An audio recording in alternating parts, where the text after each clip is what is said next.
Hey guys, this is Kevin Wallace again live here at Cisco Live, and I ran into somebody that I'm actually a big fan of. He's got enthusiasm that is just contagious when it comes to all things Cisco and networking, and he has been kind enough to join us here today. It's Network Chuck! Woo! Hey, it's great to have you with us.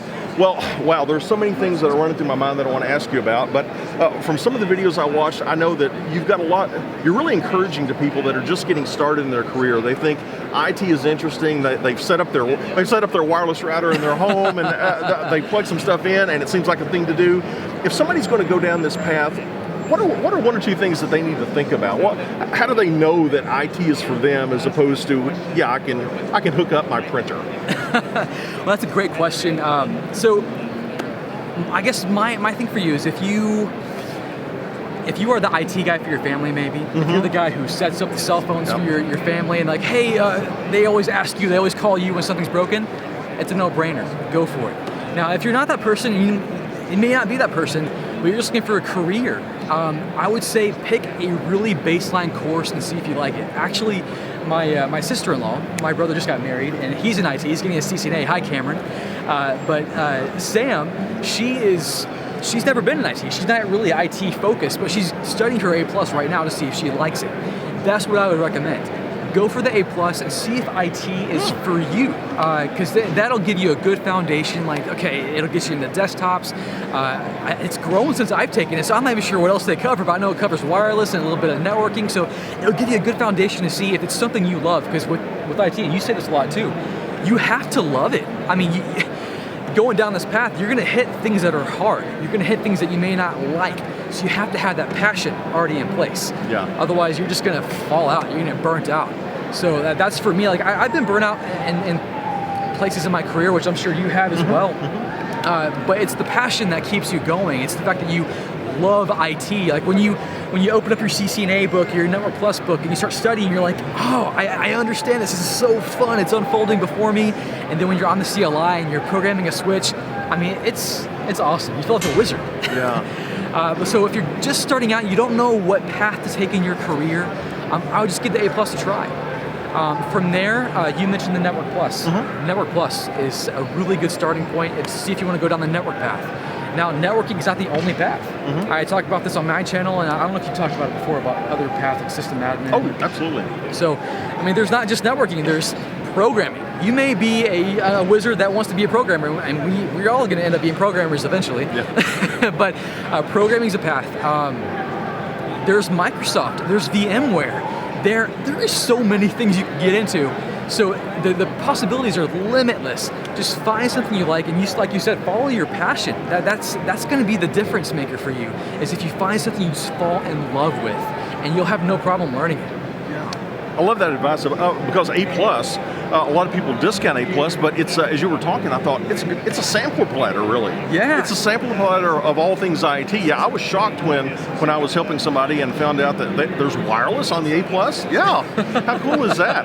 Well, one of the questions I get a lot, and I'd love to hear your perspective on it, is when people are studying, people learn in different ways. Some people are visual learners, some people like to read a book. When people read something or they're watching, if they just don't get it, how do you get over that hump if they study and study and study and they're just not getting it? I hear a lot of that I still don't understand. What do you do? Woo! Random celebration. So I'm Network Chuck, but this hits me all the time. I mean, I'm not a genius or anything. I was in your place, and when I hit something I don't understand, which happens often, I go to YouTube. I will find Kevin Wallace's videos. You have a great amount of like just basic tutorials. Like your most recent one, what is it? Port forwarding. Yeah. Yeah. I mean, just find someone who's actually doing it, or Googling anything. I mean, I can't tell you how many times in my career where I found like Cisco support website. There's so many examples of people working through problems, or Net Craftsman, or just there's so many resources that people just take it and break it down. So for me, I'll read it in a book, and sometimes the book has to be a bit more brief than I'm used to. So I'm like, okay, I don't understand that topic, so I'll find another resource. I'll find a video resource. I'll find a podcast. I'll YouTube. Like YouTube is such a great resource. I mean, you're watching it right now, so you know that already. But there are so many tutorial videos on YouTube that help you break it down even further, and that's been invaluable for me. So that's one of the main things I look at. Now, one of the things that we have in common is we both love collaboration, telephony technologies. The question, in fact, I get asked a lot, but I was asked yesterday by somebody. I'd love to hear your thought on it. Since Cisco is moving a lot of the collaboration technologies to the cloud, they've even, just a couple of months ago, they acquired another company that's doing cloud-based collaboration. Is there going to be a future for somebody having a communications manager server in their own local data center? Is it going to be a hybrid? Do you think everything's moving to the cloud? Where do you see collaboration going? So I think it's going to be baby steps like everything we've been seeing. So I think we're definitely moving to a hybrid situation. We're going to have call manager on-prem for a while. I mean, right now there's already a cloud solution for UC in the cloud. But I think eventually, like even networking and servers, it's all going to be in the cloud. That's what I think is inevitable when internet circuits are getting better. Everything's getting better in that space. Things are faster. So the big fear with not having on-prem infrastructure is that your calling is going to suffer. You're going to have drop packets, you're going to have jitter. But that's becoming a thing of the past. I mean, we already do our SIP calls over the internet. I mean, my last few companies I've worked for, it's all been SIP. Yeah. We're already trusting our external calls to the internet. I think we're going to trust our infrastructure to the cloud as well. That's where I see it going. All right. Hey, last thing I want to hear about is certification, because you and I, we both focus on helping people get those certifications, and I would love to know a couple of things. You're going after a new cert. What's your game plan? So what I do is I pick two really great resources. It's always a book, and it's always a video course. I pick both because sometimes I feel like reading.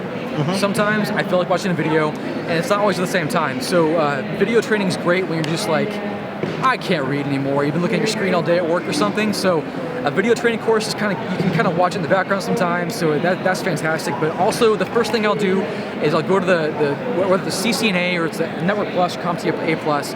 I'll get the blueprint and I'll just look at it and go, okay, where do I start on that? I'll find resources, make sure my book covers that. I'll pick a topic in the blueprint and make sure and like mark it in my book of where it's covered, or maybe mark it in my video course to where it's covered. That's a good starting point. And I'll also go to YouTube. Like if it's a CCNA, I will go watch other people and say, okay, what are they doing for their studies? So watching this is actually a good start for you. It's exactly what I've done.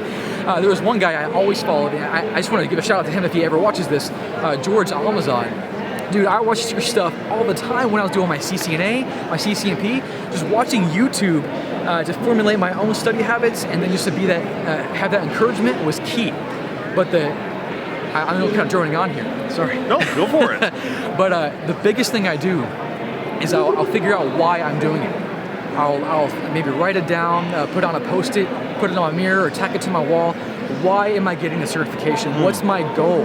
Because you can start the certification journey, you can start studying, and you're gonna hit something that you just get frustrated by, or maybe your life gets crazy busy because it's going to.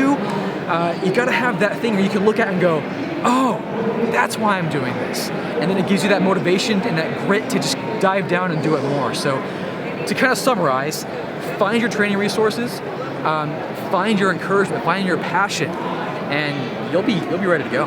Great advice. Now, part two of that question, and you've already answered part of it, is, now I don't know if you've ever failed a Cisco exam. I have failed many Cisco exams. In fact, I failed my CCNP route twice reading your book. Wow. So it's your fault. Man. What do you do when you fail? I mean, some people, they get really down, they get really discouraged, they rant at Cisco policies. Now, by the way, I just want to interject here because, yeah, I hear that a lot. No kidding.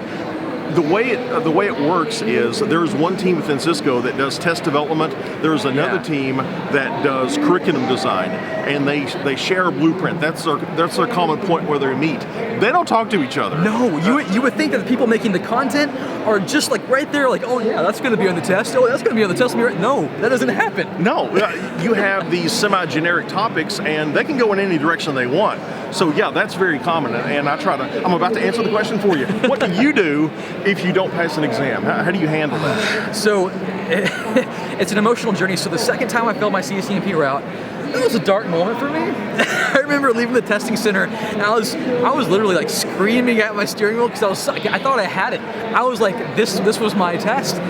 it didn't happen for me. I don't know why. So what I do is first I scream, not ice cream, I scream, and and then I calm down. I talk with my family, my wife, kind of like get back in the zone. I take a break. Like that's so key. Like if you're like down on yourself, getting back into your studies is kind of like it's hard. So I took a few days break, but then I got right back into it. Now, one thing I did not do, which I wish I would have, is right after the exam, kind of collect my thoughts and write down what I thought I messed up on. Like they'll give you a little printout on the percentage of things that you failed on or you did really bad on, but they don't tell you the questions. So you have to remember, like, okay, where did I mess up on? What do I have to go back and look at? And just collect those thoughts and then go back and just study more and more. Labbing is really key for me on that. Getting back into the lab and just kind of making sure you understand the concepts really, really well, and then get back on that horse again.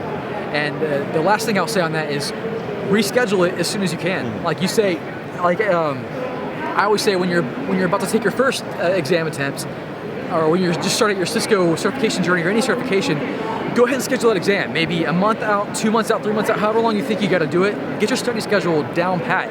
But when you fail an exam, first thing you want to do, if you can, schedule that exam again. Maybe 2 weeks out, 3 weeks out, a month out, and get right back on that. Get your schedule down again, get your blueprint, and just figure out what went wrong.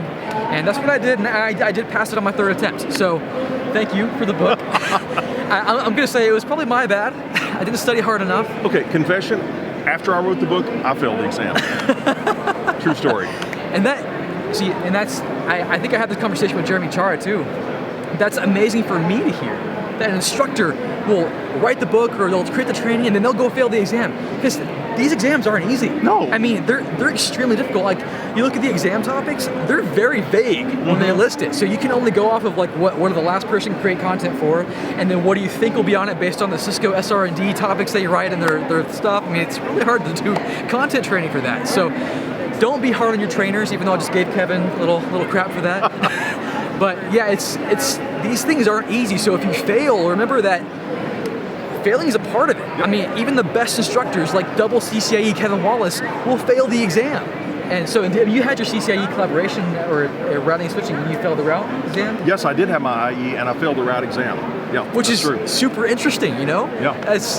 So it's not that Kevin isn't good. I mean, he's an awesome engineer, awesome trainer. It's just that the exams are that hard. So Crazy hard. Yeah, so don't be down on yourself. Yeah. We're all in this together. We're all learning, and you are where you are. It doesn't matter where someone else is, and that's my other thing. I'm going to add a bunch. Go for it. There's no time limit on YouTube. Go for it. I got into a really weird funk where I was working with this guy who was a certification wizard. I mean, he was coming in every day. He'd slam down his certification pass, and I'll sit here still trying to work on my switch exam, and he's like, "Just finished troubleshoot. I'm done." I was pissed at him for I was mad at him for for months. But don't compare yourself. You are where you are. Make sure you understand it. Make sure you have kind of a romantic relationship with your studies. Fall in love with it to where you understand it and feel comfortable. Don't compare yourself. That's the worst thing you can do for yourself when you're studying. And that's pretty much it. That's all I got. Hey, that is some awesome advice. Chuck, I want to give you a huge thanks for joining us here. And I want you to follow this guy. I'm telling you, if you need a shot in the arm of motivation, if you get a little bit down, you can tell by his energy level that he will get you jazzed. It's going to help you remember why you're in this and why you're all excited about it. So I'll put that link below. Any other projects you're working on right now, anything you want my followers to know about, I'd love for them to follow you too. Well, I may already have Cisco Live content out on my channel, if not in the near future, so check out all of that. I do training for CBT Nuggets, so check me out there. And other than that, I'm just studying like you guys. So just come over, subscribe, like me on, or follow me on Twitter, Instagram, and all the social stuff, you know, and we're in it together. So all right. That's about it. Hey, thanks, Chuck. See you guys next time. See ya.